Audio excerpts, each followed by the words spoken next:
Irmãos, se você tem a Bíblia, vamos para a mensagem da Palavra de Deus? Se você tem a Bíblia em mãos, abra comigo no Salmo de número 63. O tema da nossa mensagem é a busca verdadeira. Salmo 63. Esse salmo é um salmo composto por Davi. Ele compôs esse salmo quando ele estava no deserto de Judá. Depois nós vamos saber por que ele estava no deserto de Judá. Está escrito assim no Salmo de número 63. Ó Deus, Tu és o meu Deus, eu te busco intensamente. A minha alma tem sede de Ti, todo o meu ser anseia por Ti, numa terra seca, exausta e sem água. Quero contemplar-te no santuário e avistar o Teu poder e a Tua glória. O Teu amor é melhor do que a vida, por isso os meus lábios Te exaltarão. Enquanto eu viver, Te bendirei, e em Teu nome levantarei as minhas mãos. A minha alma ficará satisfeita como quando tem rico banquete. Com lábios jubilosos, a minha boca, melhor dizendo, Te louvará. Quando me deito, lembro-me de Ti, penso em Ti durante as vigílias da noite. Porque és a minha ajuda, canto de alegria à sombra das Tuas asas. A minha alma apega-se a Ti, a Tua mão direita me sustém. Aqueles, porém, que querem matar-me serão destruídos, descerão às profundezas da terra. Serão entregues à espada e devorados por chacais. Mas o rei se alegrará em Deus, todos os que juram pelo nome de Deus o louvarão, mas as bocas dos mentirosos serão tapadas. Amém? Esse salmo composto pelo rei Davi, ele foi composto no deserto de Judá. Davi, meus irmãos, ele foi um grande guerreiro, ele foi um grande rei, ele foi um grande estadista, Davi, ele foi um homem segundo o coração de Deus. Ele foi um homem segundo o coração de Deus. E ele demonstrava também o grande amor que ele tinha por Deus através das composições dos seus salmos. Se procurarmos os salmos de Davi e lermos o salmo de Davi, nós vamos ver como é que ele expressa tão ardentemente o amor dele para com Deus. E muito embora, meus irmãos, ele sendo um homem segundo o coração de Deus, um homem que amava intensamente a Deus, grandemente a Deus, mas isso não foi o suficiente para que ele não caísse num erro, numa falta, numa falha, numa fatalidade. E esse erro que ele caiu, e ele sendo rei, ele já era rei, ele já governava, e o governo dele era tremendamente próspero. Esse erro que ele cometeu, ele tentou encobrir. Ele era rei, ele tinha autoridade, ele tinha poder, e ele tentou encobrir esse erro. E parece que ele havia conseguido. Parece que ninguém tomou conhecimento do erro dele. Parece até, ou parecia até que o próprio Deus era conivente com ele, porque Deus não se manifestou até o momento apropriado para fazê-lo.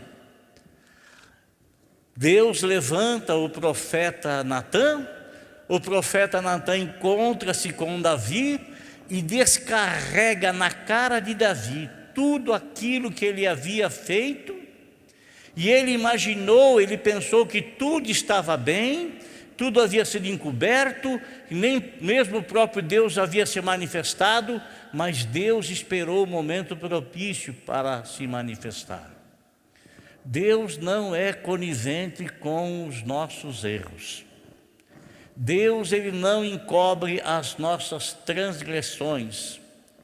Quando a Bíblia fala que o homem colhe aquilo que ele planta, e que muitas vezes o resultado da colheita dele, a colheita dele é o resultado de alguma coisa que ele semeou, que ele plantou, é verdade.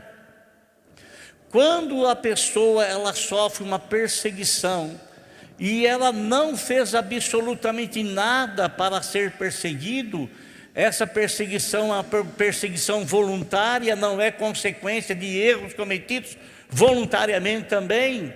Então ele tem uma promessa de Deus. E que promessa é essa? Deus estará à volta dele, Deus será o escudo dele, Deus será a proteção dele, Deus será o advogado dele.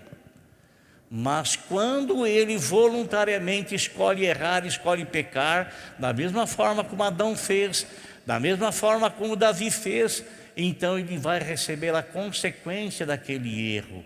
Deus poderá perdoar o pecado dele? Sim, Deus vai perdoar o pecado dele se ele se arrepender com sinceridade no coração. Mas isso não quer dizer que não haverá consequência do mal cometido. Não haverá. Isso não quer dizer que não haverá consequência do mal cometido. Uma das coisas que Deus falou para Davi é que o reinado dele seria rasgado, é que a família dele seria separada, porque o pecado que ele cometeu contra uma família. O erro que ele fez contra uma casa, contra uma família. E ele haveria de receber as consequências na família dele. Ele compôs esse salmo aqui, meus irmãos, e a situação foi a seguinte: ele tinha um filho chamado Abisalão, era filho dele, ele era rei, o filho consequentemente seria um príncipe. E Abisalão, seu filho, começou a tramar contra a vida dele. Amado, guarda uma coisa que eu vou lhe falar: Jesus Cristo nunca foi traído pelos fariseus, ele nunca foi traído pelos saduceus, ele nunca foi traído pelas pessoas que não eram seus amigos, porque traição você recebe daquele que é teu amigo, daquele em quem você confia, daquele em quem você coloca até mesmo e dá-lhe alguma autoridade, alguma coisa. Abisalão era filho dele, ele jamais poderia pensar que o próprio filho iria traí-lo. Voltando, por favor. Nosso Senhor, então, ele não foi traído pelos fariseus, porque os fariseus nunca foram amigos deles. Ele nunca foi traído pelos saduceus, porque os saduceus nunca se fizeram de amigo dele, sempre foram oposição, sempre foram contrários a ele. Mas ele foi traído por Judas, que era amigo dele, que ele havia escolhido. Judas que comia na mesma mesa dele, Judas que comia a mesma comida dele. Judas que ele havia confiado até mesmo para ser o tesoureiro. Então, Davi, ele não foi traído por pessoas que eram inimigas. Você jamais será traído por inimigos. Jamais você será traído por pessoas que não têm aliança com você. Jamais. Então, Abisalão, o que ele começou a fazer, irmão? Olha só, ele arrumou uma carruagem, e ele chegava com a carruagem, chegava na porta da entrada da cidade, que dava acesso ao palácio do rei Davi. Todas as pessoas que tinham alguma causa um contra o outro, de todas as tribos de Israel, eles iam até Davi para Davi orientar o que deviam ser feito. Sabe o que Abisalão fazia? Abisalão, ele ficava na entrada da cidade. Pode ir lá, ler lá em 2 Samuel capítulo 15. Ele chegava na entrada da cidade, e quando as pessoas chegavam para ir até o rei, ele falava: ó, rapaz, o que é que você veio fazer? E a pessoa contava o caso para ele. Ele fala: olha, a tua causa é legítima, a tua causa é direita, mas só que não tem ninguém da parte do rei para julgar a tua causa. Mas se eu for, olha só, mas o dia que eu for, e se eu tiver autoridade, então eu vou julgar a sua causa. Sabe quanto tempo ele ficou fazendo isso sem o rei saber? O pai dele, sem o pai dele saber? Era filho dele. 4 anos. 4 anos. Irmãos, durante esses 4 anos, ele foi conspirando contra o próprio pai, sem o pai saber. Foi conspirando, ele foi agindo nas costas do pai. O pai confiava nele e ele foi agindo sorrateiramente para arrancar do pai a coroa e o reinado. E olha, irmãos, chegou um dia, Absalão fala para o pai, Davi: pai, eu preciso ir até Hebrom, porque eu fiz um voto com Deus de fazer um sacrifício para ele em Hebrom, se tal coisa acontecesse. E ele falou que era lá, e Davi falou: não, pode ir, meu filho, sossegado. Ele foi e ele levou mais 70 pessoas com ele. Essas 70 pessoas que foram com ele não sabiam o que ele iria fazer. Foram enganadas, acompanharam-no enganados. Sabe o que ele foi fazer lá, irmão? Ele foi lá para que o povo o considerasse e o coroasse como rei, destituindo o próprio pai do trono.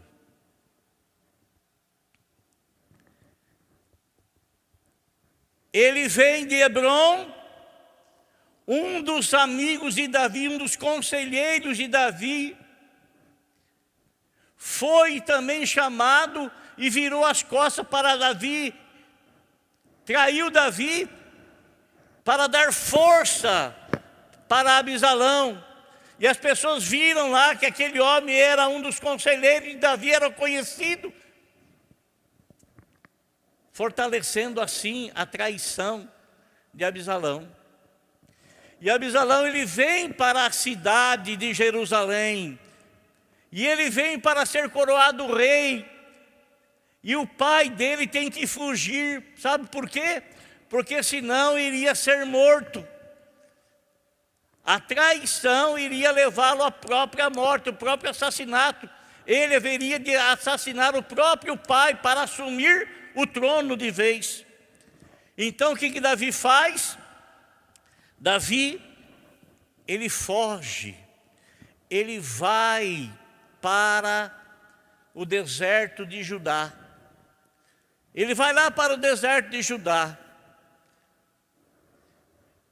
Irmãos, isso é uma coisa tão assim corriqueira, acontece na vida de tanta gente, né?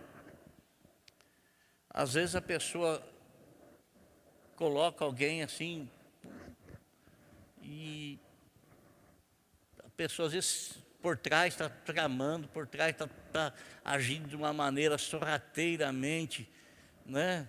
Como fez Absalão para conquistar a confiança das pessoas, porque a intenção dele, escusa a intenção por trás dele era, né? E foi o que levou a Davi, mas foi consequência do pecado de Davi. Uma consequência do pecado, né? Consequência. E eu estou dizendo para você que quando a pessoa ela faz qualquer coisa, e ela é levada a colher aquilo que ela fez, Deus não livra, não livra. Mas se a pessoa ela está sofrendo uma perseguição, uma traição, um engano, sem ela ter feito absolutamente nada para merecer aquilo, então Deus vai ser a proteção, Deus vai ser o escudo protetor desta pessoa. Mais dias ou menos dia se dará conta diante de Deus. Então, Davi, meus irmãos, um grande guerreiro, um grande homem, um homem segundo o coração de Deus, um homem que se arrependeu profundamente do erro que ele cometeu. E no Salmo de número 51, ele fala, irmãos, ele fala com Deus, ele confessa a Deus, e ele confessa para Deus, ele pede perdão a Deus, ele fica pedindo perdão ao Senhor, ele fica intensamente diante do Senhor, até que ele sentiu-se perdoado. Guarda o que eu vou falar para você. O perdão que Deus deu a ele não o livrou das consequências. Sabe por quê, irmão? Porque se ele tivesse permanecido fiel a Deus e não tivesse cometido aqueles pecados, ele teria um outro rumo, um rumo tremendamente abençoado por Deus, como estava sendo. Como estava sendo. Mas porque ele fez tudo o que ele fez de errado, houve então uma consequência, porque Deus não foi conivente com o pecado dele, e infelizmente, muito embora ele sendo perdoado por Deus, ele colheu coisas amargas. Por favor, irmão, tome cuidado com aquilo que você planta, viu? Toma cuidado. Se você sofrer injustamente, Deus será o seu advogado. Mas se você sofrer por colher algo que você plantou, amado, a responsabilidade é sua. É totalmente sua. Deus perdoa, sim, Deus perdoa, mas você não vai deixar de colher o erro, não vai deixar de colher o erro que você cometeu. Você não vai deixar de colher o resultado dele. Não vai deixar. Então, ele não deixou de colher o resultado da plantação que ele fez, do erro que ele cometeu. Ele não deixou, mas ele foi diante de Deus e ele se arrependeu. E ele se arrependendo, meus irmãos, se arrependendo, nesse salmo de número 63 que nós lemos, foi o salmo que ele compôs quando estava fugindo do próprio filho. Ele já havia sido perdoado por Deus, mas as consequências apareceram. E o que ele fez? Ele se afastou de Deus, ele foi cometer outros erros, ele foi, não. Ele permaneceu fiel ao Senhor. E a demonstração disso foi esse salmo que ele escreveu, mostrando para nós como é que nós devemos buscar ao Senhor. Como é que nós devemos buscar ao Senhor? No Salmo 63, no versículo 1, ele fala assim, que ele buscou o Senhor intensamente, ou ansiosamente. Ansiosamente. Irmão, o que é buscar o Senhor ansiosamente? É buscar com inquietação, com angústia, com grande ânsia, com desejo, com avidez. Ele buscou o Senhor dessa forma. E é assim que nós aprendemos com ele, como é que devemos buscar ao Senhor. Devemos buscar ansiosamente. Ele escreveu assim, a minha alma tem sede de ti. Ó meu Deus, eu te busco intensamente, ansiosamente. Ele também, irmãos, mostra para nós como é que nós devemos buscar o Senhor no versículo de número 6 aqui, né? Ele diz assim, quando me deito, lembro-me de ti, penso em ti durante as vigílias da noite. De dia ele pensava no Senhor e à noite ele fazia vigílias buscando o Senhor. Ele queria viver tão longe do erro, ele queria viver tão longe do pecado, porque ele recebia aquelas consequências, ele queria se estar totalmente consagrado, debaixo da vontade do Senhor. E ele também buscava ao Senhor, irmão, com toda a confiança. No versículo de número 8, ele fala assim, a minha alma apega-se a ti. A minha alma apega-se a ti. A tua mão direita me sustém. Amém, irmãos? Então é dessa forma que o Senhor quer que nós o busquemos, segundo a revelação que Ele deu na vida desse homem, que escreveu a respeito de como buscar ao Senhor. Onde é que nós devemos buscar ao Senhor? No versículo de número 2, ele fala aqui que ele quer contemplar-te no santuário. Então ele buscava ao Senhor na onde? No santuário. Isso não quer dizer também que ele não buscava ao Senhor em outros locais. Onde devemos buscá-lo? No santuário. Devemos buscar o Senhor também em que lugar? Em que local? Aonde? Devemos buscar o Senhor também aonde Ele se revela. Onde é que o Senhor se revela? Ele diz assim: examinai as Escrituras. Examinai as Escrituras. São elas que de mim testificam.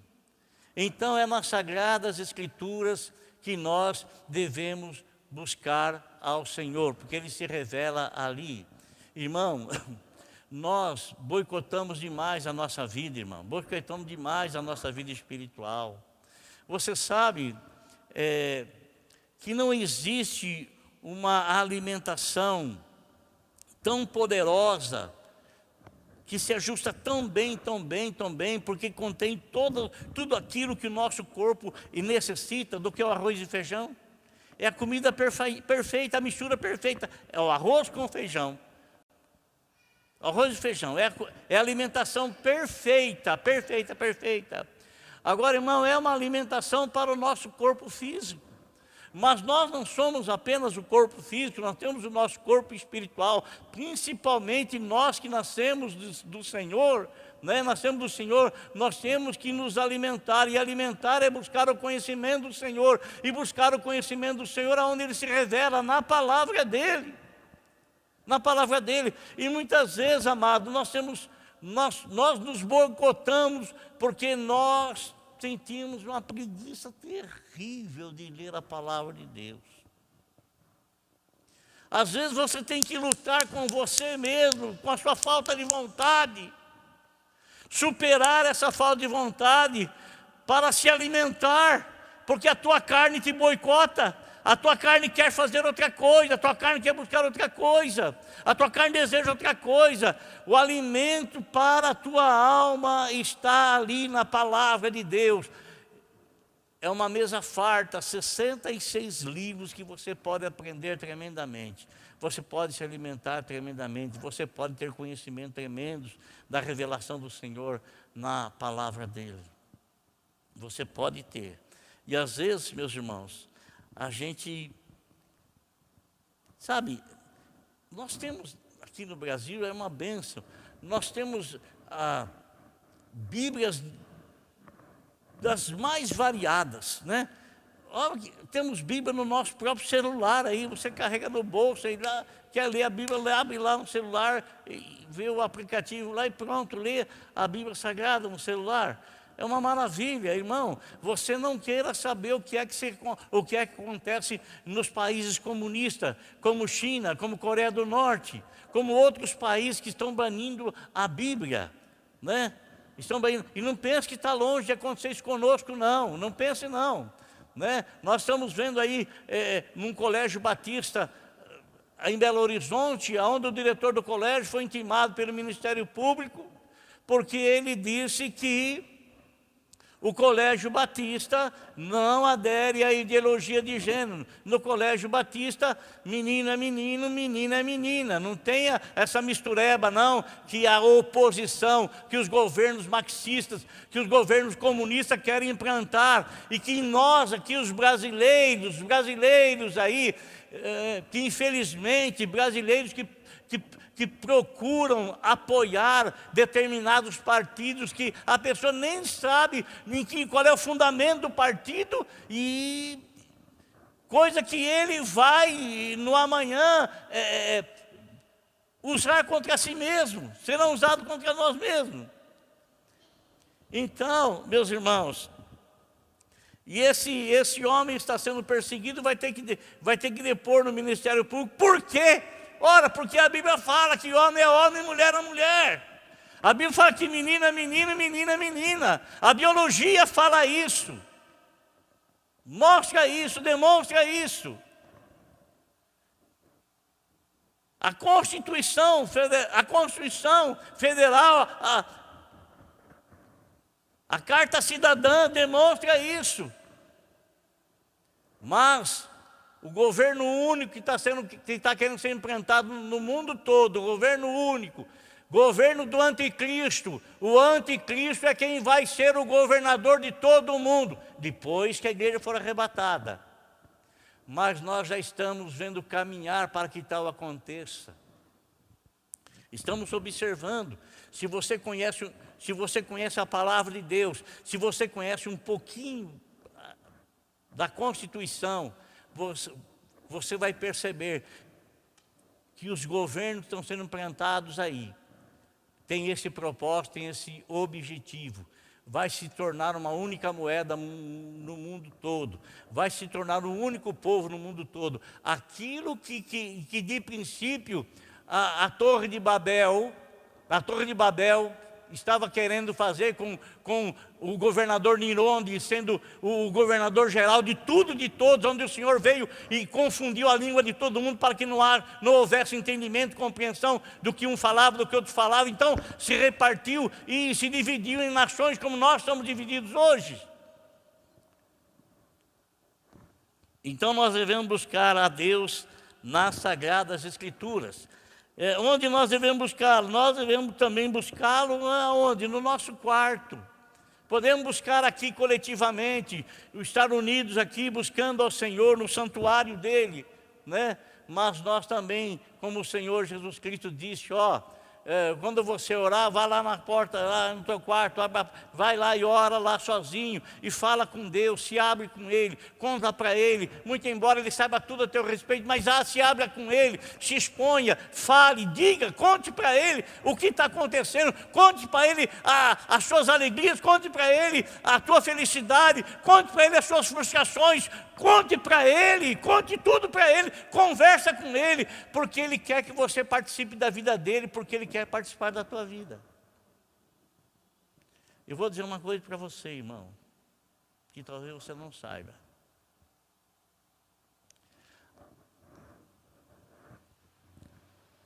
Jesus, Ele é o noivo e a igreja é a noiva. A noiva é o corpo de Cristo, formado por todos nós individualmente, formamos o corpo de Cristo. Olha que eu vou lhe dizer uma coisa. O noivo tem uma aliança com a noiva. A noiva tem uma aliança com o noivo. A Bíblia fala que Deus sente ciúmes de nós. Viu? A Bíblia fala que Deus sente ciúmes de nós, porque Ele não quer e jamais vai nos dividir com qualquer outra coisa, não. Ele é todo nosso, porque Ele deu tudo que Ele era lá na cruz do Calvário. E Ele não quer metade de nós, nem um terço de nós, nem um quarto de nós, Ele quer nos na totalidade. Ele não admite nos repartir como ninguém. É a mesma coisa que fosse assim, apenas um exemplo. Você é casado, você tem uma aliança com a sua esposa, você tem uma aliança com o seu marido. Você concorda em dividir a sua esposa com outros homens? Você concorda em dividir o seu marido com outras mulheres? Nós temos uma aliança com o nosso Salvador, temos uma aliança com o nosso Senhor, temos uma aliança com o nosso noivo. Com o nosso noivo. Ele deu-se na totalidade por nós, então Ele não nos reparte com ninguém. Por isso que a Bíblia fala, amado irmão, ou nós somos sim ou não. O meio Ele não aceita, Ele vai vomitar, Ele não recebe. Ele quer nos por inteiro. Ele nos ama e Ele tem ciúmes de nós, sim. Ele não nos aceita repartir com ninguém. Ele não quer que você adore a Ele e depois você vai fazer outras coisas contrárias a Ele. Ele não quer que você adore a Ele e depois você vai adorar imagens de esculturas. Ele não quer que você adore a Ele e depois você vai fazer outras coisas contrárias à sagrada. Ele não quer, Ele não aceita. Não aceita. Amém? Então, você vai poder buscá-lo a sós lá na sua casa, entre lá no teu quarto, fecha a porta e ore a Deus. Quando é que nós devemos buscá-lo?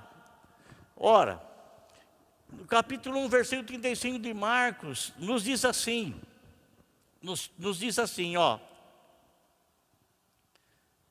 que nosso Senhor Jesus Cristo, Ele saía altas madrugadas para poder buscar a Deus em oração. E por que Ele saía altas madrugadas? porque não havia possibilidade alguma. A partir do momento que o dia clareasse, ele já não estaria sozinho. Os discípulos estariam com ele. E logo ele sairia para evangelizar e estaria envolto por muitas pessoas. Muitas pessoas. Então, ele tinha o horário dele para conversar com Deus. Agora, quero levar você numa reflexão.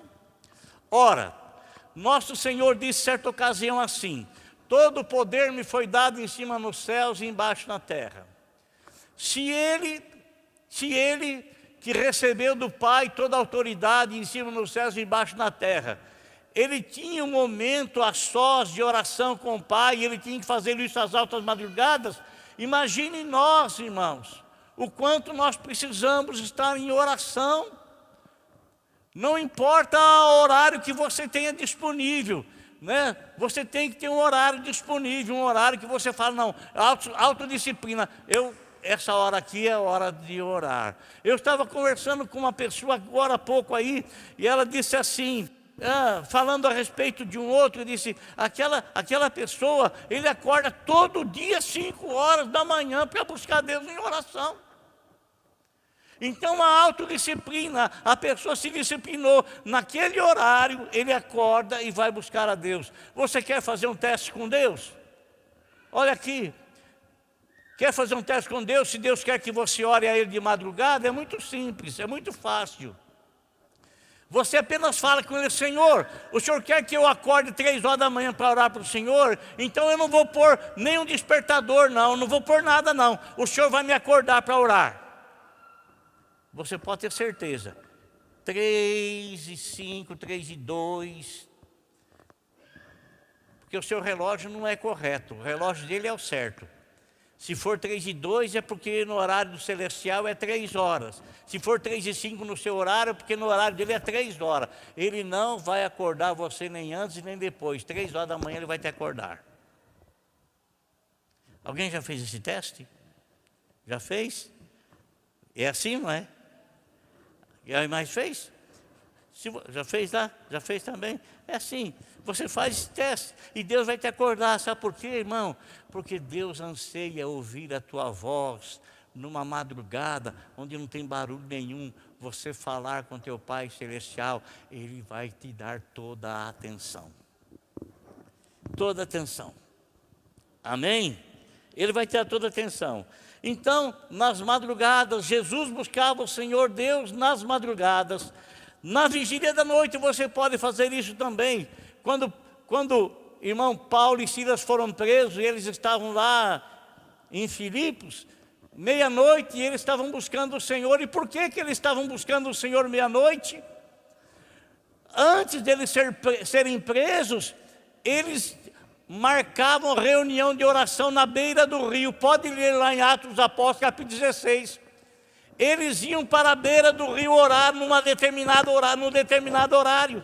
Mas o que aconteceu? Eles foram presos, eles não podiam mais naquele mesmo horário ir orar à beira do rio. Então eles aproveitaram o horário que eles tinham lá. Meia-noite eles estavam fazendo uma vigília. Eles estavam cantando, eles estavam orando, eles estavam glorificando a Deus. Irmão, eles não estavam vendo ninguém. Eles não estavam vendo os outros prisioneiros, eles não estavam vendo os carcereiros, eles não estavam vendo ninguém. Eles estavam oferecendo um momento de louvor, de adoração e de glorificação ao Deus que os estava enxergando.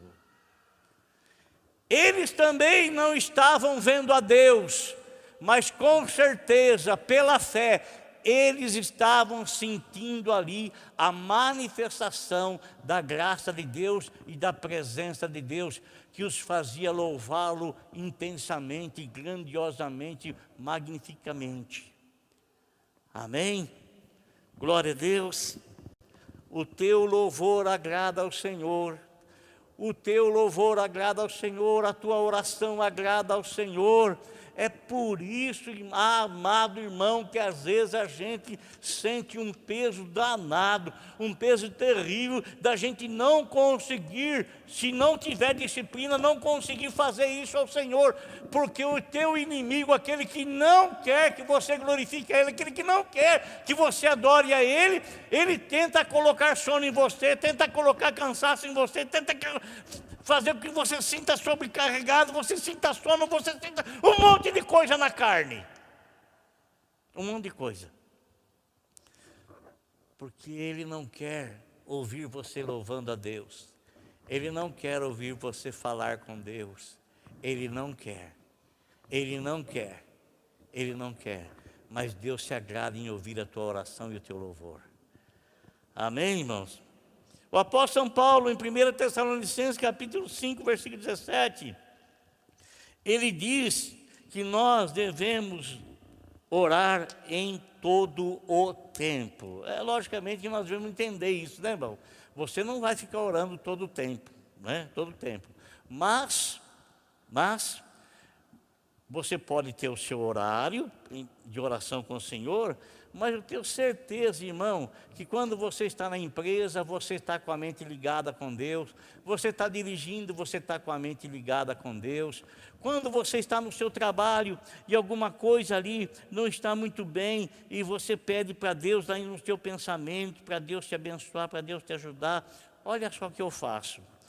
Tem muitas pessoas que querem conversar conosco, e às vezes algumas pessoas querem tirar dúvidas concernente à palavra de Deus ou qualquer outra coisa. Então, quando elas chegam para mim, elas falam assim, veja mesmo, falam assim, pastor, posso fazer uma pergunta para o senhor? Antes dela abrir a boca para fazer a pergunta, eu já estou falando com Deus, Senhor Deus, eu não sei o que ela vai perguntar, mas me ajuda na resposta. Me ajuda na resposta. Me ajuda na resposta que eu tenho que dar para ela, né? Eu peço sabedoria a Deus, Senhor, me dá sabedoria para responder, me dá sabedoria para falar, me dá sabedoria, né? Me dá sabedoria. Então, irmão, a gente está constantemente com a nossa mente voltada para Deus. Todas as coisas que você vai fazer, todas as coisas, é um instinto já espiritual, levam-nos a falar com Deus, levam-nos a pedir a direção para Deus. Você está com a tua moto dirigindo aí na cidade, se você não tiver com a sua mente voltada para o Senhor, pedindo a proteção do Senhor, pedindo a misericórdia do Senhor, pedindo a graça do Senhor, porque tantas coisas podem acontecer, mesmo você dirigindo o seu automóvel, ou quem sabe caminhando mesmo, está sempre com a mente ligada no Senhor. Isso aí, irmão, é orar 24 horas, é estar ligado com Deus, estar constantemente ligado com Deus, constantemente. Então é nisso que o apóstolo São Paulo fala, que a gente deve orar sem cessar. Por que nós devemos buscar o Senhor, irmão? Aqui no versículo 5, há uma resposta do salmista Davi. A minha alma ficará satisfeita. Amém? A minha alma ficará satisfeita como quando tem rico banquete. Com lábios jubilosos a minha boca te louvará. Então, por que devemos buscar o Senhor? Porque Ele vai encher de júbilo os nossos lábios, a nossa boca. No versículo do número 7 diz assim, que nós devemos buscar ao Senhor porque Ele é o nosso auxílio, é Ele quem nos ajuda. Irmão, o Senhor sempre estará disposto a te ajudar, sempre estará disposto a te ajudar, Ele nunca vai negar. Se você pedir ao Senhor e buscar a ajuda dEle, seja no que for, é como se você estivesse falando assim, Senhor, eu preciso da tua mão aqui, eu preciso da tua ajuda aqui para solucionar isso, para resolver isso, para fazer aquilo. Eu estou precisando da tua ajuda.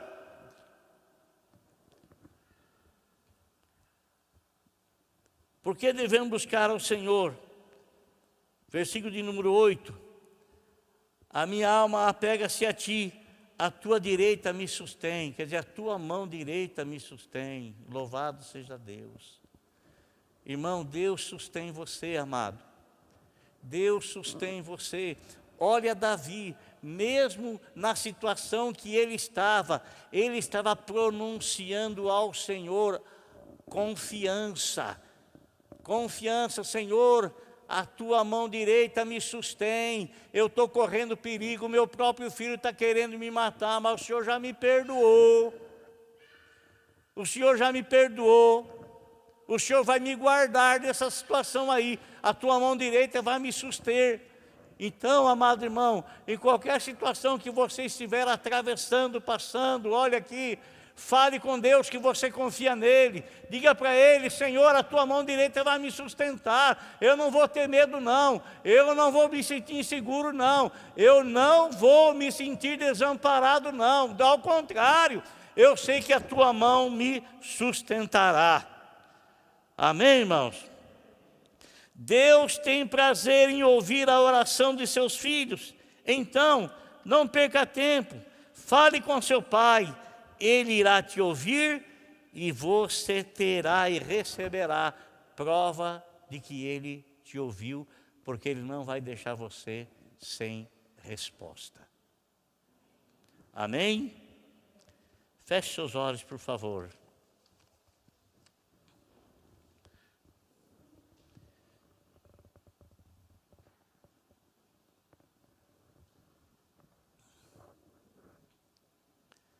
Senhor nosso Deus e nosso Pai, queremos agradecer ao Senhor pela vida de todos os amados irmãos que estão aqui conosco nessa noite, ou que estão nos acompanhando, Senhor meu Deus e meu Pai, pelas redes sociais, Senhor. Meu Deus, em nome de Jesus, abençoe, Senhor, a todos esses teus filhos, guarda todos esses teus filhos, proteja todos esses teus filhos, ampare, ó Deus, a todos esses teus filhos para a tua honra, para a tua glória e para o teu louvor. Meu Deus, abençoe a família desses meus irmãos. Protege a família desses meus irmãos. E ajuda-nos, ó Deus amado, sabendo que o Senhor ouve a nossa oração, sabendo que o Senhor está atento, ouvindo-nos, sabendo que o Senhor ama ouvir a nossa voz, sabendo que o Senhor nos sustém, sabendo que o Senhor está junto a nós, sabendo que o Senhor está do nosso lado, sabendo que o Senhor quer nos ouvir. Ajuda-nos, portanto, Senhor, a entender isso e buscar a Tua face, Senhor, porque a Tua palavra fala que daqueles que Te buscam, Senhor, aqueles que buscam ao Senhor, de nada tem falta.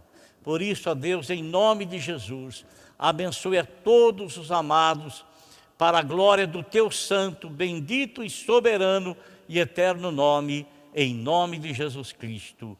Amém.